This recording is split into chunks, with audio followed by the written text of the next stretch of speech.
Hi, everyone. Welcome to another review of Last of Us, the TV show. This time we are reviewing episode number 7. This one is another great episode with us taking a trip with Ellie to a time before she met Joel or even knew about her immunity to the infection. But before that, we start the episode seeing that Joel is still alive, barely. Ellie tries to help him, but Joel is adamant that she leaves him behind and continue to the Fireflies. This episode is playing homage to the DLC Left Behind for Last of Us, the video game. It's mainly about Ellie and Riley's trek through an abandoned mall where they have the time of their lives.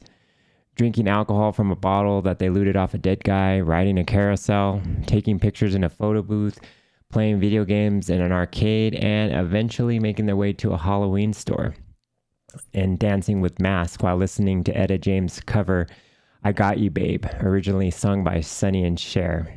You remember that one? I got you, babe. Anyway,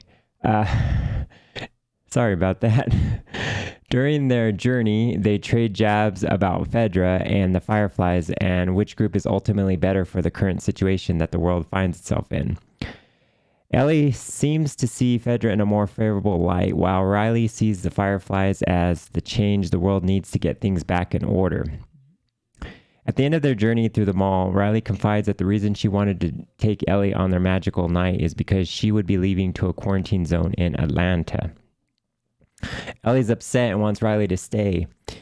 In the end, it doesn't matter because they are attacked by an infected who bites them both. We don't get to see the ramifications of the bite in the episode, but we can surmise that Ellie will find that she is immune to the infection while Riley will surely die. I can only imagine that Marlene of the Fireflies will take Ellie in and learn of the importance of her immunity and want to take her to people who can take advantage of her unique situation. At the end of the episode, we find that Ellie does not leave Joel and instead tries to help him by sewing up his wound. Cool things to note about this episode, it features the 80s classic Take On Me by a-ha, which was made memorable in The Last of Us 2. Also, Ellie and Riley play Mortal Kombat 2 in the mall arcade, which was the same game that Ellie and Joel happened upon earlier in their journey. We also see the beginnings of Ellie's fascination with bad jokes when Riley shows Ellie No Pun Intended, Volume 2, TOO, not 2, the number.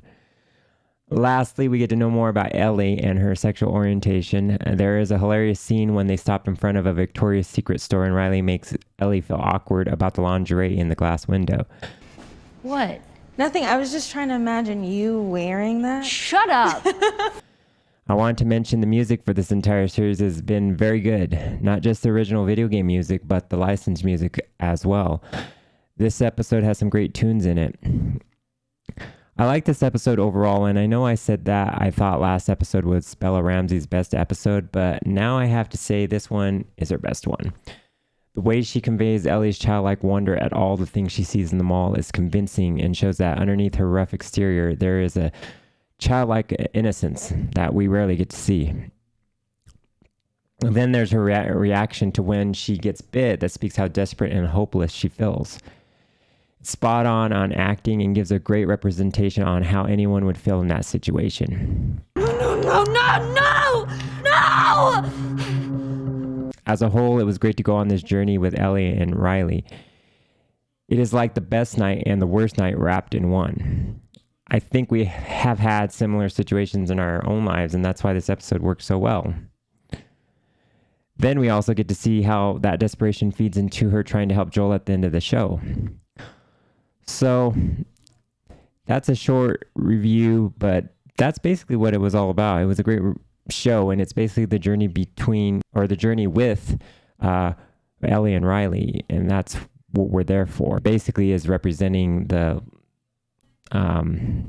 Left Behind DLC from the video game. So, but overall, it was, in my opinion, a great show. And this episode was good. And so if I had to give it a rating, I would be giving this episode an 8 out of 10. And, that's basically it. short and sweet. So I hope you guys enjoyed this. Thank you so much for watching, and I will see you when we venture back into the void.